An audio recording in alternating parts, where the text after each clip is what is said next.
My name is Ellison Lundy, and I am a 2014-2015 student in the ISM program at Frisco High School. I'm 17 years old, and I love working with kids. I'm very involved with kids at my church and throughout various classes in school.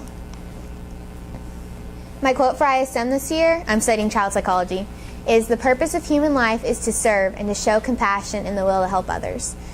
I think that if I'm not helping somebody, like through what I'm doing as my career, and I'm not making my life's living out of helping others, then I'm doing something wrong. Because I have a passion for helping others, and child psychology ties into that because I love working with kids. I did various research assessments this year, and one of the things that I studied that was really interesting to me was schizophrenia and the ties between schizophrenia and Capgras syndrome, which Capgras is when you think somebody, like I would think like that, I know that that looks like Katie, but I think that's a Katie imposter, and that's not really who I think it is. But in almost every case of Capgras syndrome, they were able to find out that the patient had schizophrenia too, so they were able to diagnose a lot of patients because of that. Another disorder I researched was multiple personalities disorder. And that it's kind of confusing. Like one person can have 3 different personalities that kind of take them over. And normally there's one like evil, diabolical personality that knows that it has this disorder and is controlling the others because of it.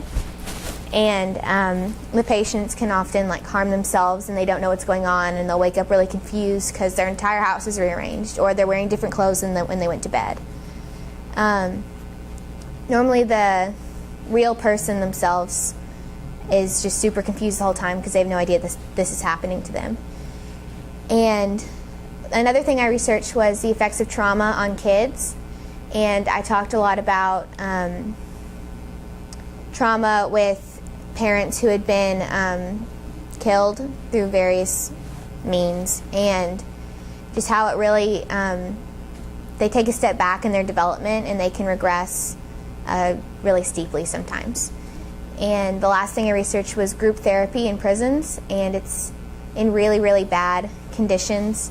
And some of the prisoners are set in cages a certain way, a certain length away from the therapist, so they can't pee on the therapist. That's how far away it needs to be. And there's like spikes protecting them from the therapist, and really like various walls, so the therapist can talk to them without them getting injured or catching some disease. But you're treating the prisoners like they're animals. You're literally putting them in cages, and then a few months later you're sending them out onto the streets. And they've been treated like animals the past few years of their life. So a bunch of people are trying to like get together to change that, and precautionary measures do need to be taken. Like they've made desks now where the ankles can be tied to or linked to the chairs, and their hands can be cuffed to the table, so that way they can't hurt anybody, but they can still talk to the therapist like face to face. Through all of my research and through my interviews, I found out a lot of different types of therapy that child psychologists use. One of them is play therapy, which helps the kids express like what they're feeling and what they're going through without actually having to talk to the therapist. And because they may not be able to verbalize their feelings yet. They may either not be at that age or not understand what they're feeling. And my mentor put it as toys are their words and playing is their communication, which I thought was really cool. Another kind of therapy that I was really interested in was art therapy, which this is mainly for expressing their emotions, but certain drawings can also be like show you kind of what's going on at home, how they draw things, and like if they place one parent really far away from the rest of the family, you know that they're distant or they're not there anymore, but the child still wants them to be. And it's a really big stress reliever with the kids. And it like if they're really stressed out or really anxious, the therapist will give them art supplies, and they can just start coloring it out to work everything out. Another kind of therapy that I thought was really cool was sand tray therapy, And I actually did this, like my original work is built around children in Honduras. So I did a sand tray therapy for what my life would be like if I was a child in Honduras. And she looked through, like there was a ton of symbolism that I was putting in it that I didn't even know I was doing it. Like how things are positioned and what you put in first and what you put in last, and different fences or different people or food. And it just like told you a lot about like what's going on with them. And it can, and then what my mentor does is she like asks a child to portray what their life is like now, and then they'll do a tray, and then what they wish their life could be like, and then they'll do a tray, so you can really see like what they're missing in their life and what's hurting them.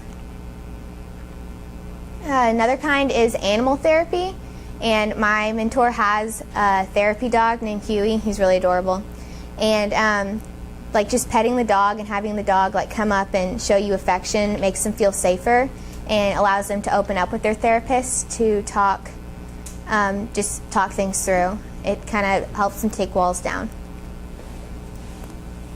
My first interview was with a woman named Robbie Heath, and she has a private practice, and she told me that she really, really is a big advocate for sand tray therapy, and she said she wishes she could have a room just of sand tray and have, like, you get figurines for it and different like items, so she wants to try to like build on that. That's what her practice is based around. She also has a therapy dog that comes in twice a week, so she'll schedule certain clients that she thinks could benefit a lot from having a therapy dog. And then she also does kid yoga therapy, which I thought was really weird, but it was pretty cool. She had a little yoga studio in the back of her office. My next interview was with Allison Scholes, and I learned a lot about like starting out becoming a therapist, and you have to get 3,000 hours total of talking to another certified therapist so you can get your full certification, and you kind of sit down and talk with them about your cases and what's going on, and you have about like half the amount of caseload that they do, but it's still like a lot for you because you still have to meet with this therapist. It'll probably take like a year and a half to get your 3,000 hours. And then she is a big advocate for filiotherapy, which is working with the child alongside the parent, because the parents are often a big cause of whatever's going on in the child's life, even if they don't mean to be. And she's new to private practice. And this is my mentor, Erica Meek. She's been a mentor for 2 different ISM students, one last year here at Frisco, and then one 2 or 3 years ago at Wakeland. And she is the therapy dog named Huey. And one thing that was really cool is she does a private practice, so she's able to pick when she works. And she only works Monday, Wednesday, and Friday, so she can be with her child who's 2 or 3, while he's going through preschool and stuff. And when he gets into elementary school, she'll probably start picking up a few more hours. And my 4th interview was with Holly Lockett, who has a really big background in criminal justice, and she decided to become a therapist because her niece lost her dad when she was 9, and the therapist that she had told her, like, after 2 or 3 weeks, hardly any time, that she just needed to get over it and stop being sad that she lost her dad. So she realized that there was a really big need for like really good therapists to come into the workplace. So she went to school and got her degree in that. And she works with a lot of high-profile divorce cases because she knows a lot about the justice system.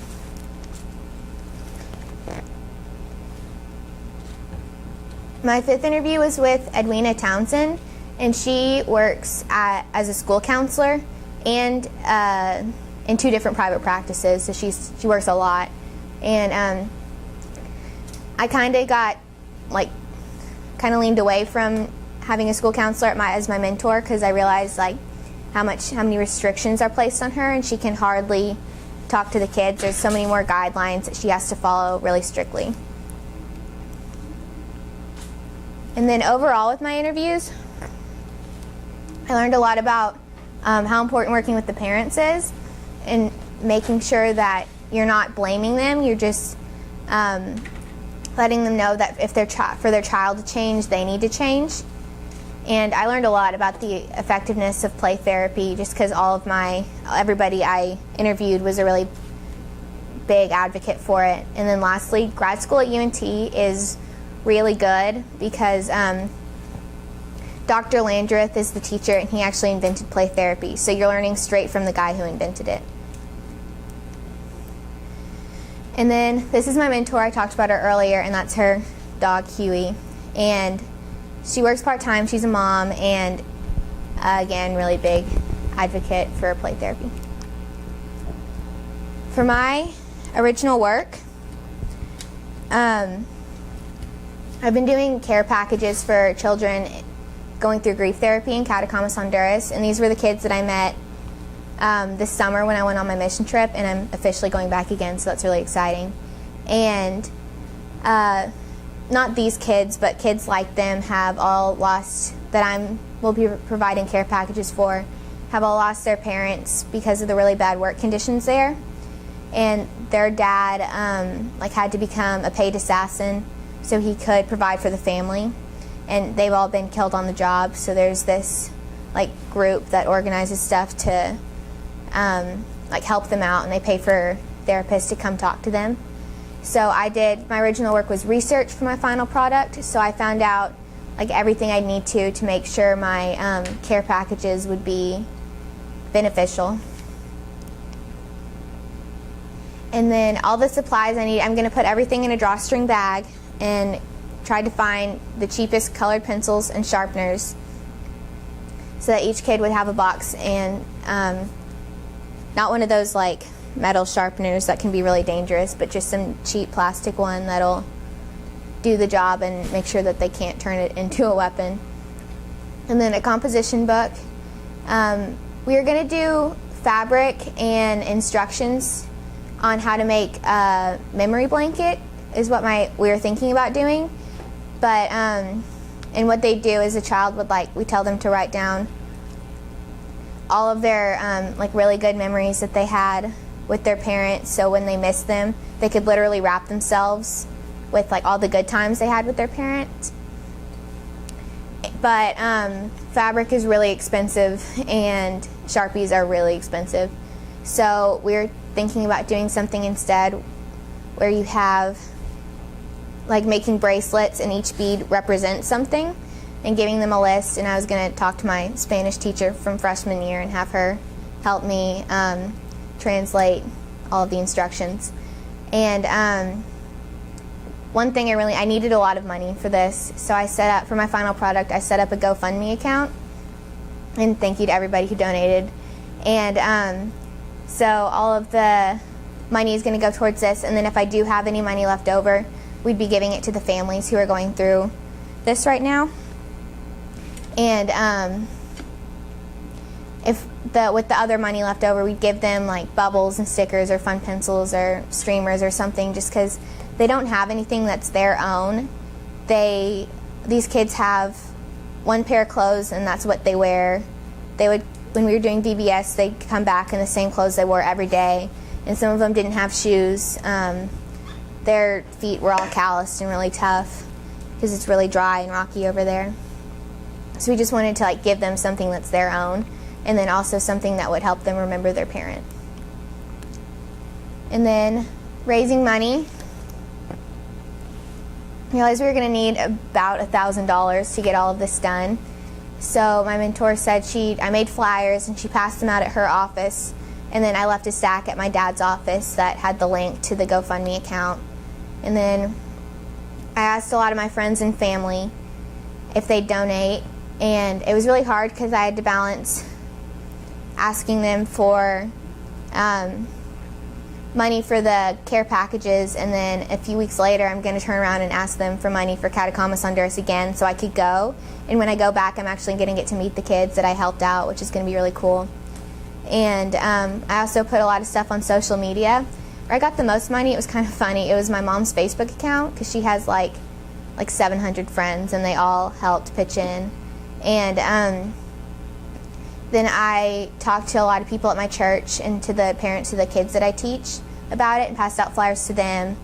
And then the team that's been to Honduras before, I emailed all of them because there's a big list of about 200 people, and that went out to them.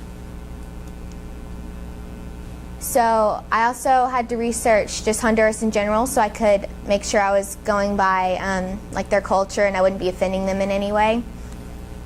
And their family rules there, it's called machismo, and it's it's kind of like 1960s America, where the male is in charge of the family and he dominates, and the women stay at home and they cook and they clean and they take care of the kids, and he goes out and provides.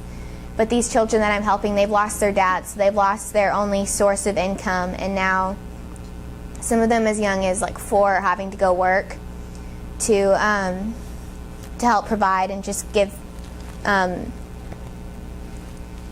to their family for food.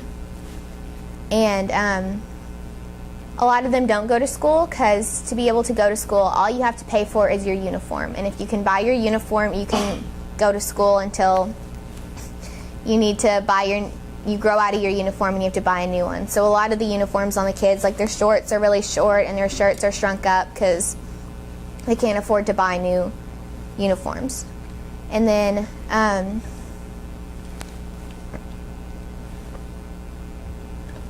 I researched a lot of the government and economy there, and it's pretty much an anarchy.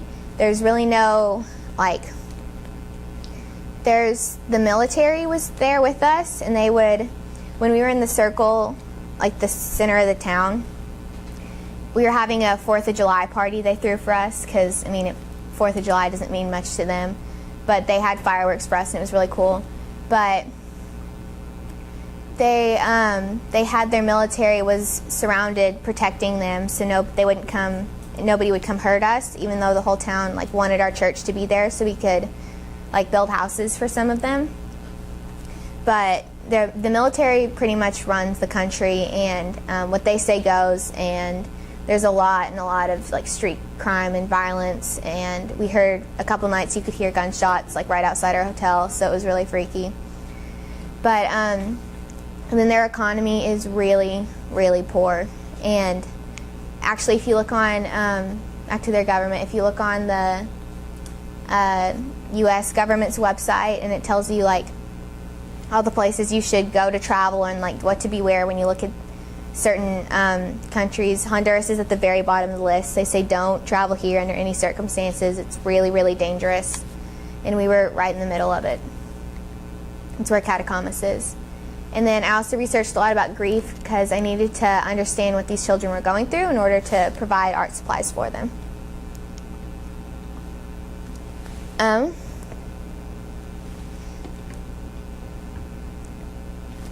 For my final product, I ended up raising $1,250, and then when I took that out of the GoFundMe account, it charged me. So I really have $1,023.17 to work with. And transferring money has been a really, really long process. I think the first time I entered, because it takes 2 to 8 days, I think is what the website said, for the money to go through and to be on a bank account. So I put in all my information first, and then it came back. I've been trying to get this money on my account for 3 weeks, and it came back and it said that I'm not old enough to transfer the money into my account. So then we put in my mom's account, and the day started over again, but I think we entered one of the digits of the social security number wrong. So then 8 days later it told us to do it again, and then we put it in the wrong spot, because apparently you have to do because the account's under my name, but we had to say I was giving it to a friend, the money to a friend. So then we had to find this whole other, we ended up having to call customer service. It was this big ordeal, but the money is on its way for sure now, but I have everything saved in different shopping carts on different websites for the cheapest amount, and the money should get here in the next couple of days, so then I'll be able to start buying things and put them together, and then after that it should be a really quick process.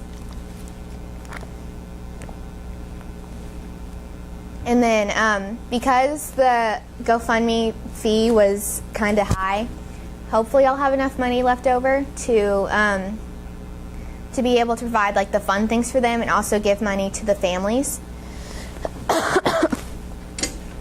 And we found out that shipping was going to be a really, really big part of this process, and it's going to take out about maybe $300 just to ship the whole box to send over there, so that takes a huge chunk out of the money. So we're still accepting donations if you want to help us out. And then so that's pretty much it for my final product. And then, but overall, I've learned a lot through my mentor visits. We've talked about mainly grief, because that's what I'm helping with my final product and original work. But I also got to sit in and observe this one little boy. His name was Cody, and he was he'd been going through a lot because he'd been bullied, because I think he's a 4th grader, but he's as tall as I am. And a lot of the kids make fun of him for being so, I think he's taller than I am, for being so tall for his age. So he's been dealing with bullying, and I think he had a grandparent pass away, and that was really hard on him. So all this stuff just kept building up on him. And I got to sit there in one of the sessions, and she said they'd pretty much worked out everything by then, and they were just working on the little things. So I got to watch him do sand tray therapy, and also they read a book about the bullying and the bullier and the bystander, and how, like, he said that he saw a boy being bullied in class, and he didn't say anything because he didn't want the kids to start making fun of him. So she started talking about, like, when he's the bystander, what he needs to do, and he needs to, like, tell the teacher. And so, because the boy he won't be all alone in the situation, because the boy he saved from being bullied is gonna, like, be nice to him too. So he just needs to, like, stand up when he sees that, because he knows he doesn't want to get bullied either. And then his STAR testing was coming up, and he got really nervous about finishing his test on time. So they read a book about different test monsters, and they used Monsters University. The Monsters University, like, somebody had printed out and made a list of all the characters and different test monsters, and his test monster was not finishing on time. So they talked about tips to help him with that. And one of the things that she said that I didn't know, it said that if you look up to the left when you're trying to remember something, it can often trigger, like, it's a stimulus in your brain, and it can often trigger for you to help remember stuff, which was kind of cool. It may just be a placebo, but we'll see on the AP test. And then, so we talked about how to work through tests, and then at the end he got rewarded by playing with the sand tray, because a lot of the kids really like to do that. And you could see, like, you could tell a lot about him just by how he played with the sand. This was magnetic sand, it wasn't the normal sand tray. So he would try to build something, and then okay, it's kind of hard to explain without showing you the sand, but it falls apart really easily. You have to get it really compact. And if you try to, like, he would try to, like, push a toy through it, and then it would crumble, and he would quickly see that wasn't gonna work. It wouldn't let him, I don't know, you could just see he was really good at problem solving, because if he saw one method of trying to do what he was doing wasn't gonna work, he would try another way, and eventually he figured out what he was trying to do, like, every time. It was really cool. But overall, I really, really loved my mentor visits and getting to talk with her, and I learned, like, so much through this process, because I really had no idea what child psychology truly involved until now. But I really do like it, and it is an option for me in the future, and I'm really excited to use for my final product to come through, and I get to, like, help the kids that I, like, came to love when I went to Honduras this summer, and I'm really excited to see them next year. Thank y'all.